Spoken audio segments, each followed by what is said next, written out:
ಸಿನಿಮಾದಲ್ಲಿರ್ಬೇಕು, cinema ಇಂಡಸ್ಟ್ರಿನಲ್ಲೇ ಏನಾದ್ರೂ ಮಾಡ್ಬೇಕು ಅನ್ನೋಂತ ಹಠ ಛಲ ಊರ್ ಬಿಟ್ಟು ಓಡ್ ಬಂದು ಅವತ್ತಿಗೆ as a nobody Kanteerava studio ಒಳಗಡೆ ಎಂಟರ್ ಆಗಕ್ಕೇನೆ 6 ತಿಂಗಳು ತಗೊಂಡು ಕಷ್ಟಪಟ್ಟು ಸಿಕ್ಕಿದ ಕೆಲಸ ಎಲ್ಲ ಮಾಡಿ ಸಿಕ್ಕಿದ ಕೆಲಸ ಎಲ್ಲ ಕಲ್ತು ಫೈನಲಿ ಅಂಥದ್ದೊಂದು ದಿನ ಬರುತ್ತೆ ಈ ನಮ್ಮ ನಿರ್ದೇಶಕರೊಬ್ಬರಿಗೆ ತಮ್ಮ ಡೆಬ್ಯೂ ಸಿನಿಮಾದಲ್ಲಿ ಒಂದ್ ಕಡೆ ಸುದೀಪ್, ಇನ್ನೊಂದ್ ಕಡೆ ಅಂಬರೀಷ್ನ ಡೈರೆಕ್ಟ್ ಮಾಡುವಂತಹ ಒಂದು ಅವಕಾಶ.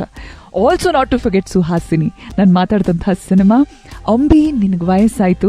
ಇದೇ ಸಿನಿಮಾದ ನಿರ್ದೇಶಕರು ಗುರುದತ್ತ ಗಾಣಿಗ ಜೊತೆಗಿನ ಮಾತುಕತೆ ಸ್ಟಾರ್ಸ್ ಎಕ್ಸ್ಪ್ರೆಸ್ ಅನ್ಎಡಿಟೆಡ್ ನಲ್ಲೇ ನನ್ನ ನೇತ್ರ ಕಿವಿ ಕೊಟ್ಟು ಆರಾಮ ಕೇಳಿಸ್ಕೊಳ್ಳಿ.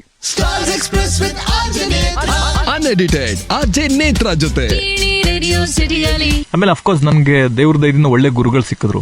ಸುದೀಪ್ ಅವರು, ನೀವು ನಂಬಲ್ಲ, ಮಾಣಿಕ್ಯ ಅಂತ ಒಂದು ಬಿಗ್ಗೆಸ್ಟ್ ಎವರ್ ಪ್ರಾಜೆಕ್ಟ್ ಅವ್ರ ಕರಿಯರಲ್ಲಿ ಟರ್ನಿಂಗ್ ಪ್ರಾಜೆಕ್ಟ್ ನಡೀತಾ ಇತ್ತು. ಅದರಲ್ಲಿ ಅಸಿಸ್ಟೆಂಟ್ ಡೈರೆಕ್ಟರ್ ಇಂದ ಅಸೋಸಿಯೇಟ್ ಡೈರೆಕ್ಟರ್ ಆಗಿ ಡೇ 1 ಇಂದ the day of the release ವರ್ಗೂ ಇರುವಂತ ಅವ್ರ ಪಕ್ಕದಲ್ಲಿರುವಂತ ಒಂದು ಆಪರ್ಚುನಿಟಿ. ಆಮೇಲೆ ಅವ್ರ ಕರಿಯರ್ ಅವಾಗ ಬೆಸ್ಟ್ ಆಫ್ ದ ಬೆಸ್ಟ್ ಪ್ರಾಜೆಕ್ಟ್ಗಳು ನಡೀತಾ ಇತ್ತು. ಅದ್ರ ಜೊತೆ ಅದನ್ನ ಹತ್ರದಿಂದ ಎಕ್ಸ್ಪೀರಿಯನ್ಸ್ ಮಾಡುವಂತ ಆಪರ್ಚುನಿಟಿ. ಅದಾದ್ಮೇಲೆ ಸಂಜು ಗೀತಾ ಇರ್ಬೋದು, ಎಸ್ ನಾರಾಯಣ್ ಸರ್ ಜೊತೆ ಒಂದು 5-6 ಪ್ರಾಜೆಕ್ಟ್ಗಳು, ಶೈಲು, ಮುಂಜಾನೆ, ಅಪ್ಪಯ್ಯ ಅಂತ ಪ್ರಾಜೆಕ್ಟ್ಗಳು. ಡಿಸಿಪ್ಲಿನ್ ಏನು ಅಂತ ಅಲ್ಲಿಂದ ಅಲ್ಲಿ ಕಲಿಯಕ್ಕೆ ತುಂಬಾ ಒಳ್ಳೆ ಆಪರ್ಚುನಿಟಿ ಅದು. ಡಿಸಿಪ್ಲಿನ್ ಅಂದ್ರೆ ಏನು, ಆನ್ ಟೈಮಿಗೆ ಬರೋದಂದ್ರೆ ಏನು, so most of the detailing of the film making. So ಅದನ್ನೆಲ್ಲ ಕಲಿತಾ ಯಾವ್ದು ಬೇಕು ಯಾವ್ದು ಬೇಡ, ಒಬ್ಬ ಒಳ್ಳೆಯ ಟೆಕ್ನಿಷಿಯನ್ ಆಗೋದಕ್ಕೆ ಏನೇನ್ ಇಟ್ಕೋಬೇಕು ಏನೇನ್ ಇಟ್ಕೋಬಾರ್ದು ಅಂತನೋ ಒಂದು experience. It's A decade of experience. ಒಂದು ದಶಕಗಳ ಅನುಭವ. ಇದಿಷ್ಟು ಬೇಕು, ಇದಿಷ್ಟು ಬೇಡ, ಇದಿಷ್ಟು ಇಟ್ಕೊಂಡ್ರೆ ನನ್ನ ಕರಿಯರ್ಗೆ ಹೆಲ್ಪ್ ಆಗತ್ತೆ. ಇದೆಲ್ಲ ಎಕ್ಸ್ಪೀರಿಯನ್ಸ್ಗಳು ನನ್ನ ಬೆಟರ್ ಹ್ಯೂಮನ್ ಮಾಡುತ್ತೆ. ಇವಾಗ ಫಾರ್ ಎಕ್ಸಾಂಪಲ್ ಎಲ್ಲ ಯಂಗ್ ಹುಡುಗರಿಗೆ ಡ್ರಿಂಕ್ ಮಾಡಬೇಕು ಅನ್ನೋದು ಒಂದು ಆಸೆ ಇರುತ್ತೆ. ಡ್ರಿಂಕ್ ಮಾಡಿದ್ರೆ ಏನಾಗುತ್ತೆ, ನಾನು ಒಂದ್ಸಲ ಎಕ್ಸ್ಪೀರಿಯನ್ಸ್ ಮಾಡಬೇಕು ಅಂತ. ಯಾರೋ ಒಬ್ರು ದೊಡ್ಡವರು, ಸ್ವಲ್ಪ ವಯಸ್ಸಲ್ಲಿ ಹಿರಿಯವರು, ಕುಡಿದು ಗಾಡಿ ಓಡಿಸ್ಬಿಡಪ್ಪ ಬಿದ್ದೋಗ್ತೀಯಾ ಅಂತಂದಾಗ ಅವ್ನ್ ಕಲಿಯಲ್ಲ.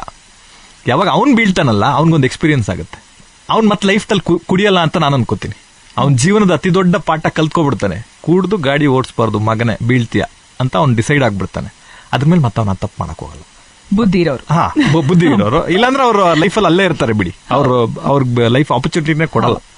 ಸೊ ಆ ಥರದ್ದೊಂದು ಮನುಷ್ಯ. ನಾನು ತಪ್ಪುಗಳನ್ನ ಮಾಡಿದ್ದೀನಿ, ಕಲ್ತಿದ್ದೀನಿ, ಎಕ್ಸ್ಪೀರಿಯನ್ಸ್ ಆಗಿದೆ. ಒಳ್ಳೇದು ಯಾವುದು ಕೆಟ್ಟದ್ದು ಯಾವುದು ಅನ್ನೋದ್ರ ಡಿಫ್ರೆನ್ಸ್ ಗೊತ್ತಾಗಿದೆ. ಇವಾಗ ಏನ್ ಮಾಡಬೇಕು ಏನ್ ಮಾಡಬಾರ್ದು ಅನ್ನೋದೊಂದು ಕ್ಲಾರಿಟಿ ಇದೆ.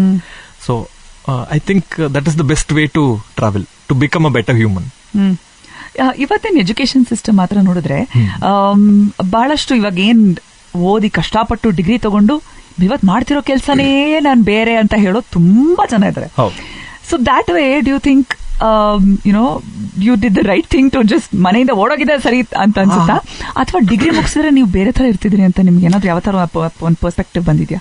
ಅಂದ್ರೆ ನೇತ್ರ, ಎಲ್ಲರಿಗೂ ಒಂದ್ ಸಿಕ್ಸ್ ಸೆನ್ಸ್ ಇರುತ್ತೆ, ನಾನು ಈ ಕೆಲಸ ಚೆನ್ನಾಗಿ ಮಾಡಬಲ್ಲೆ ಅಂತ. ಕೆಲವ್ರಿಗೆ ಆಕ್ಟಿಂಗ್ ಅಲ್ಲಿ ಇರುತ್ತೆ, ಕೆಲವ್ರು ಎಕ್ಸ್ಟ್ರೀಮ್ಲಿ ವೆಲ್ ಇನ್ ಮ್ಯಾಥ್ಸ್. ಅವ್ರು 6, 7, 8ನೇ ಕ್ಲಾಸ್ಗೆ ಒಂದು ಪ್ರೌಢಾವಸ್ಥೆಯ ಮಕ್ಕಳಿಗೆ ಅದ್ರ ಅನುಭವ ಆಗ್ತಾ ಹೋಗುತ್ತೆ. ನಾನು ಈ ಕೆಲಸ ತುಂಬಾ ಚೆನ್ನಾಗಿ ಮಾಡ್ತೀನಿ ಅಂತ. ಕೆಲವರು ತುಂಬಾ ಚೆನ್ನಾಗಿರುತ್ತೆ ಹ್ಯಾಂಡ್ ರೈಟಿಂಗ್, ಕೆಲವ್ರು ತುಂಬಾ ಒಳ್ಳೆ ನರೇಟರ್ ಆಗಿರ್ತಾರೆ. ಸೊ ನಾವು ಆ ಗ್ರೋನ್ ಅಪ್ ಸ್ಟೇಜಲ್ಲಿ ಇದ್ದಾಗ ನಾವು ಲೈಫಲ್ಲಿ ಏನ್ ಮಾಡಬೇಕು ಅನ್ನೋದ್ರದ್ದು ಒಂದು ಕ್ಲಾರಿಟಿ ತಗೋತಾ ಹೋಗ್ಬೇಕು ಅಂತ ಅನ್ಸುತ್ತೆ. And more over lower middle class ಹುಡುಗರಿಗೆ ಜವಾಬ್ದಾರಿ ಜಾಸ್ತಿ ಇರುತ್ತೆ. ಅವ್ರು ಹಾಗಾಗಿ ಸ್ವಲ್ಪ ಇನ್ನೊಂದು 10 ಹೆಜ್ಜೆ ಮುಂದೆ ಯೋಚನೆ ಮಾಡ್ತಾ ಇರ್ತಾರೆ, ನಾ ಏನ್ ಮಾಡಬೇಕು ಲೈಫಲ್ಲಿ, ಎಲ್ಲಿ ಹೋಗ್ಬೇಕು ಅಂತ. So education is most important, I agree. ಆದ್ರೆ ಓದೋದ್ರ ಜೊತೆ, ಓದುವುದು ಅಂತಂದ್ರೆ ಬರೀ ಓದ್ಕೊಳ್ಳೋದು ಅಂತಲ್ಲ, ಏನಾಗಬೇಕು ಜೀವನದಲ್ಲಿ, ನಾನು ಏನ್ ಮಾಡಬೇಕು ಅನ್ನೋದ್ರ ಎಕ್ಸ್ಪೀರಿಯನ್ಸ್ ತಗೊಳ್ಳೋದು ಅಂತ ನಾನು ನಂಬ್ತೀನಿ. ಸೊ ನನಗೆ ಫಿಲ್ಮಲ್ಲಿ, ನನ್ನ ಫಿಲ್ಮ್ ಇಂಡಸ್ಟ್ರಿ ನನ್ನ ಫೀಲ್ಡು ಅಂತ ನನ್ಗೆ ಅನಿಸ್ತಾ ಇತ್ತು.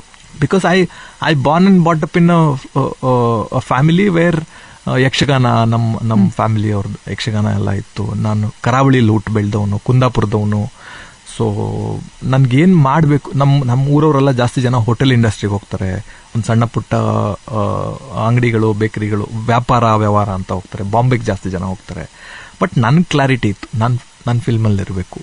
And that was director Gurudatt Ganiga, Netra ಜೊತೆ ಸ್ಟಾರ್ಸ್ ಎಕ್ಸ್ಪ್ರೆಸ್ ಅನ್ಎಡಿಟೆಡ್ ನಲ್ಲಿ.